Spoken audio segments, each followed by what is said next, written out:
There has been a lot of talk about gender affirming care and especially around children.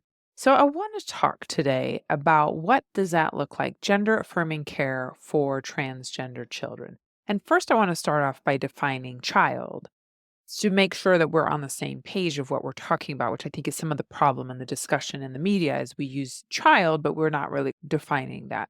So when I say a transgender child or a child, I am talking about those children that are prior to puberty. So usually somewhere under 12 years of age, prior to puberty. Those are what I talk about children.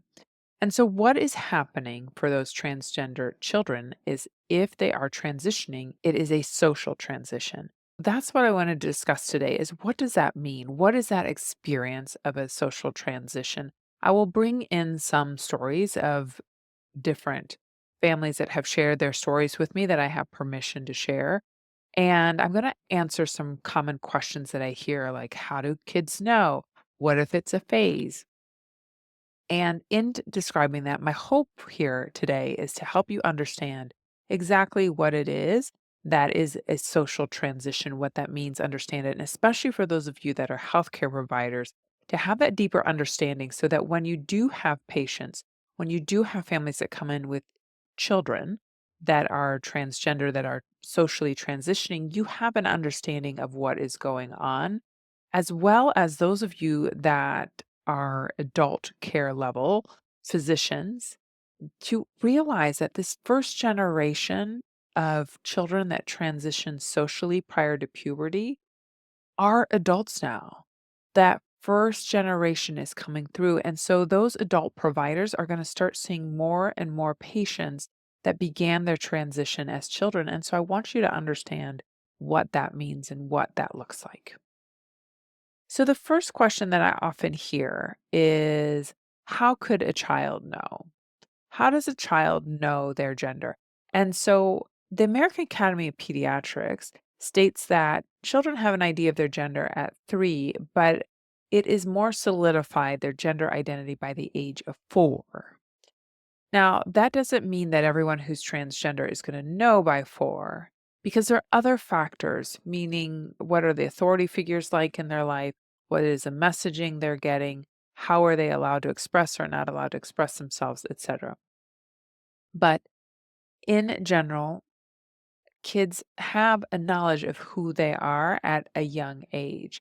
And they have a sense of what is congruent. They may not understand what feels in misalignment when if they are asked to use a certain gendered facility or line up with a certain gender, like when boys here, girls there, and they are instructed to go to a certain line, they may or may not understand why it doesn't feel right to them, that they don't feel like they belong in the line that the adults in their lives are telling them to do. Or they do feel very comfortable in the line that the adults are telling them to go in. So kids have some idea of gender. We know at a young age that there is developmentally an awareness. But then the next question is so how do these kids present? Those that are transgender, how like what signs are there? What do they show? So let me start out by telling you a story about a family who had this child who was quiet, very mild mannered, was a rule follower, and didn't speak up very much. What they described is from the age of 3, this child that could barely say hello to one of their parents' friends would speak up in one condition, and that is if he had a Superman shirt on and someone referred to him as Supergirl, he would say, "No, I'm Superman." Or he would often wear this cowboy hat. And if people said, "Oh, look at you, you're a cowgirl," he'd say, "No, I'm a cowboy." This child who could barely say hi, that wouldn't ask for anything from anyone except for his parents, would speak up very clearly every time he was referred to in these ways as a girl. Now, his parents just thought that he thought maybe there's some difference that like Superman's better than Supergirl or something like that, and would have discussions of there's no difference, they're equally as powerful or anything like that. But they also notice around this age, again, this is starting at age 3, that going to a playground they overheard a few times this child telling other kids that he was a boy. Because it wasn't uncommon for this child to be asked if they were a boy or girl because their appearance was a bit androgynous, I guess. So they overheard the child a few times on the playground saying that he was a boy. And the parents at the time would correct them and say, hey, we don't lie. You're a girl. It's okay to tell them you're a girl. They'll still play with you. Just tell them that you like superheroes or tell them you like whatever you like that you want you're hoping to play with them. And the child would just they describe get really quiet and look upset but wouldn't say anything. And so after a few times of those corrections, they never overheard the child say it again. However, they did observe that when somebody asked the child, "Are you a boy or are you a girl?" the child would show a lot of distress, get really upset, and get quiet. Sometimes even walk away upset. And it wasn't until the child was 7 years old that the child was able to tell these parents, "Hey, I'm a boy. I know I'm a boy in my head and my heart, and I know that my body tells you I'm a girl, but inside I'm a boy." And so that's how that child presented. That is one story, that is a story. Now, there is not one way to present. There are clues in the gender expression as mentioned, meaning that sometimes people report that their child may have shown signs because they were assigned male at birth and they liked putting on heels and dressing up a certain way. Now, I just want to make clear that if a child does that, that does not mean they're transgender. It is normal for gender exploration. Those may be clues, but it doesn't necessarily equate to a child being transgender. There's more to it, and I will get to that in a second. I just want to point out that those things are gender expression and they're gender exploration, but they're also made up, meaning those things we consider girl things or quote boy things, all of that is made up and even changes over time, as I've talked about in previous episodes. So sometimes people just like certain things because they like certain things. It has nothing to do with what we as a society assigns as masculine and feminine. So let's remember that all that stuff is somewhat made up. But what is more common, and again, there's not one way that there is to be transgender. But what is more common is many of these young kids that transition in these younger ages verbalize their identity in various ways. Like in the story, I am a boy. I know I am in my head and my heart. I recognize my body doesn't show it. But there are also stories of kids asking their parents, why did God make me this way? Why did God give me this anatomy? When is God going to make me a boy? When is God going to make me a girl? There's also talks like when I grow up, is this anatomy going to fall off or the opposite, is it going to grow in? Questions about their bodies and changing. There's also conversations about like when I grow up, I'm going to be a dad or when I grow up, I'm going to be a woman when that is not the gender they're assigned at birth. So there are different things in which kids will communicate this is who I am, this is who I see myself to be. Not this is who I feel like or who I wish I was, this is who I am.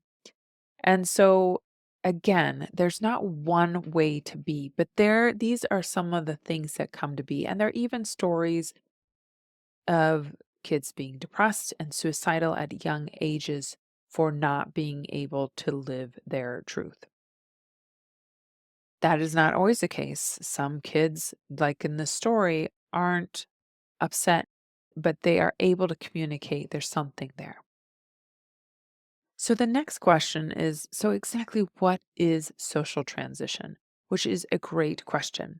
So social transition is making changes, and there's not one. There could be one or multiple of this type of list. So it can mean changing your hair. It can mean changing your clothes. It can mean changing your names. And I just want to point out those three things can happen in any child of any gender identity, not just transgender kids, that kids change their name. In fact, I remember when I was in fifth grade, a friend of mine that we'd been friends since kindergarten came to school one day and said, call me by this name. I don't want to be called the name you've called me for the past 5 years. And I'm uncommon. hair changes, clothing style. All of these things are not unusual to change in any gender identity. And I only point that out because many times when it's not associated with a gender identity, we have less of an issue allowing those things to happen. But anyway, a social transition can be those things: hair, clothing, name, and it also can be a pronoun change. And that is unique to this. And it also can be like terminology, gender identifier change, meaning wanting to be called a sister or a son, or those kind of gender terms may be requested. Now, again, a child that is transitioning in order to feel their true self in alignment with themselves may want one, two, three, all of those things changed. It's different kid to kid. So, in the case of the story of the family I was telling you, this child already dressed pretty much the way they wanted to dress. The parents did admit to me that the child had asked for male underwear, specifically with certain characters on it, and they had not allowed it for their own personal reasons. But once they recognized their child's identity, they did allow for that to change. The child had previously requested short hair, and again, they had were trying to protect the kid, thinking that the child would get upset when people were confused, and that would confuse people more, not understanding why the child was upset when people were confused on whether they were a boy or girl. So they had not allowed for it the way in which the child wanted, but once they allowed for social transition, they did allow for that hair change. They did discuss as a family the name change. They asked the child, "What do you think of your name?" And the child said, "I don't really like it. It's a feminine name." So as a family, they decided on a new name. They asked about pronouns. They asked about how they want to be referred to. And the child said son and brother and those kind of terms. And so that's what they began and that's what they respected. Now, again, what that looks like for anybody is going to be different. That was how that child transitioned, and everyone's going to be different. This is why one of the leading psychologists, Diane Aronsaf, that promotes the idea of letting the child take the lead. That doesn't mean, oh, you're a girl, let me buy you a whole bunch of dresses in pink or whatever you think society defines as a girl, but instead letting the child take the lead. What is it that they want and that they need to feel in alignment with themselves and their identity and follow that lead? Again, I've known kids that transition that don't change their name, even if it's a gendered name. I've known kids that don't change their hair, that don't change their clothes. Again, it's going to be different child to child. And that's where the idea of let them take the lead.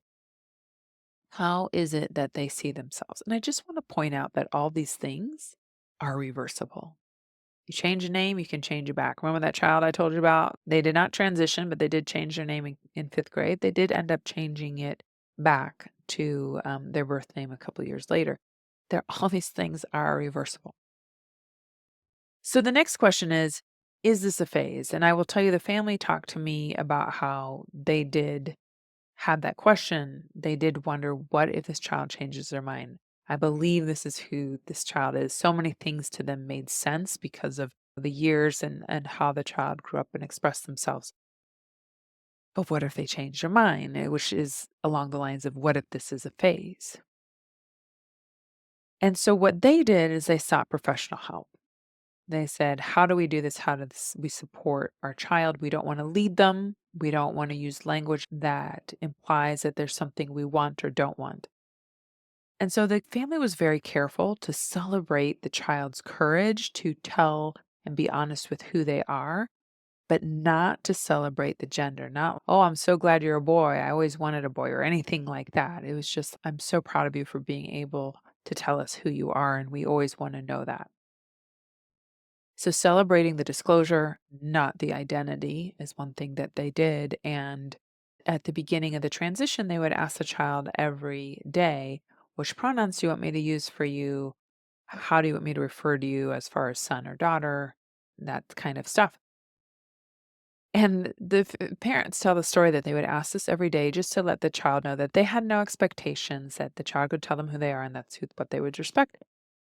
And the child, they said after a few days was like, "Oh, why do you keep asking me this? It's still he, it's still son."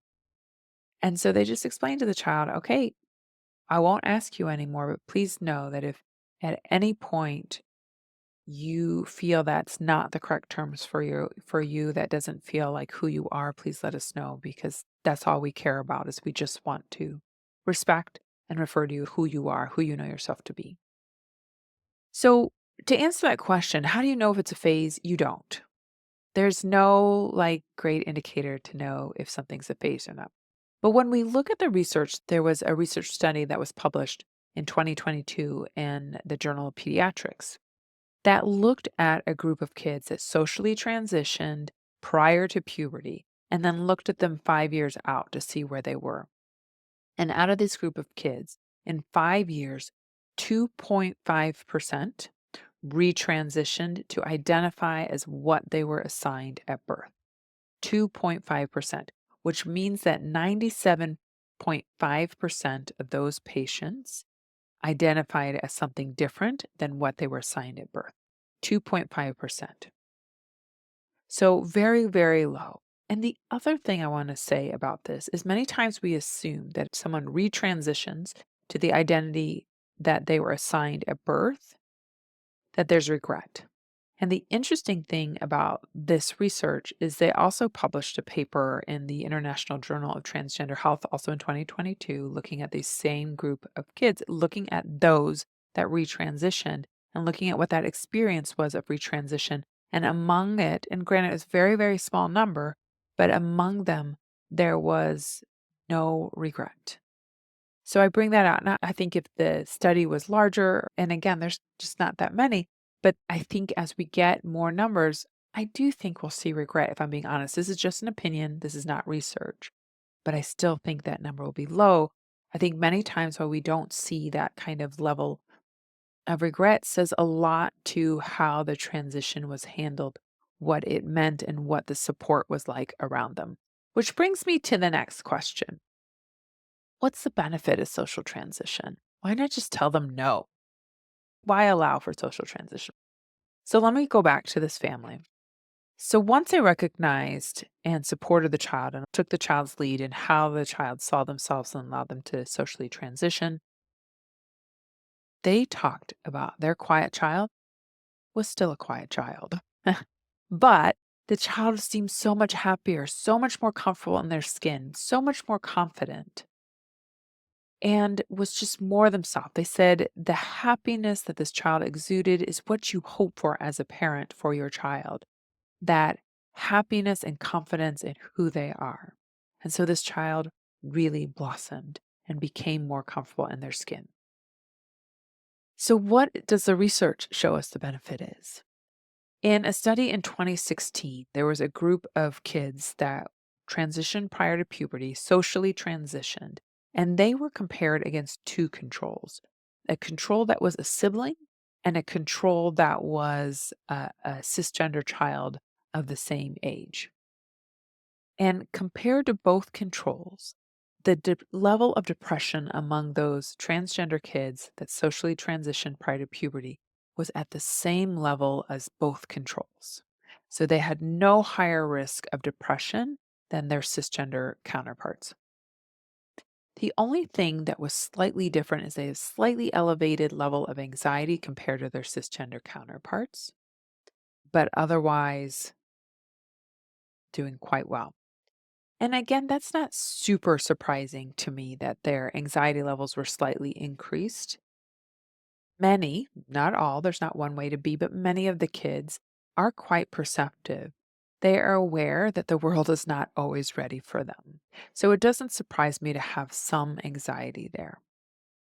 But I want to talk about another benefit that I think, and again, I'm always going to separate to you what I think my experience of 10 plus years compared to what is in the research. But one thing I think is a benefit is unconditional love. That when a parent or guardian or caregiver says, I see you, I believe you, I love you as you are, you demonstrate unconditional love. You demonstrate that you do not expect your child to be a certain way, that they don't have to be a certain way to receive your love. And I think that is a great benefit to supporting and affirming a child in their social transition. The other question is, what's the harm of transition? Couldn't find any studies that demonstrated the harm of transition, but we as adults many times fear certain harms for transition. The harm, well, we already talked about retransition rate, but the harm of social isolation, the harm of bullying, these are things that I often hear about from parents and the psychological ramifications of those things, social isolation, bullying, etc. And just what I want to point out is that harm does not come from the child. That harm comes from the outside world. So if we want to decrease that harm, it is not a matter of telling the child not to transition. We want to decrease that harm. We need to work on us. We need to work on those around the child to understand and celebrate differences, to understand what gender is, to stop policing each other and our genders. That's what we need to do to stop the harm. We need to work on us, not the child. What I would offer is that there is greater harm that for that child, that those that they trust to care for them and love them deny them who they are. The other question on harm is what the harm if they don't transition. Now, there's no research on this group of prepubertal, because let's be honest, the only way we would know that group did not transition is when later on in life, when they're adults or later teenagers, when they reflect on their experience as kids. Then they might be able to tell us, hey, I wasn't allowed to transition. But many people who are even adults now may not have seen that as an option. The younger adults, maybe a little bit, but many of them haven't seen it as an option. So it's really hard to do research to know what is the harm in not allowing transition in this younger group. But we do have some research on the older youth, the adolescent youth, and there's evidence of increased anxiety, increased depression, increased suicidal ideation, decreased academic performance. There is a harm in not allowing transition. And the final thing I want to say is that I have seen a change in these kids in the over decade that I have worked and supported and talked with families. Over a decade ago, many kids came into care starting out at a point in which they wanted and needed a medical transition. We didn't have as many kids that were transitioning socially, first transitioning in that early age. So many times when people look at medical transition, those patients that were starting medical transition, especially in research, were very unhappy, very distressed. They didn't know what options were out there for them. They had not been affirmed prior to that point. But one thing that's changed in the last decade is now we have kids being affirmed earlier. They're coming into that medical treatment much happier and satisfied and affirmed in their lives. They are aware that there is an option for medical treatment. So when we look at patient satisfaction when it comes to medical therapy, I think as time goes on and there are more kids that are allowed to socially transition and be affirmed, you're not going to see a huge difference for medical treatment because they're already coming in satisfied, happy, supported, affirmed. However, I do not know what it will look like if our political environment changes, if access to care changes as appears to be happening in many states currently. But time will tell. What I do hope you gather from this episode is that social transition has many benefits to the child. It is reversible. That for those that decide to retransition, the rate is extremely low. And the little bit that we know is it doesn't necessarily equate to regret. So we are talking about fairly minimal harm. When we look at that benefit risk ratio, that benefit is really, really high for these kids that are prior to puberty that socially transition. And so I hope what you gain out of this episode is that social transition matters.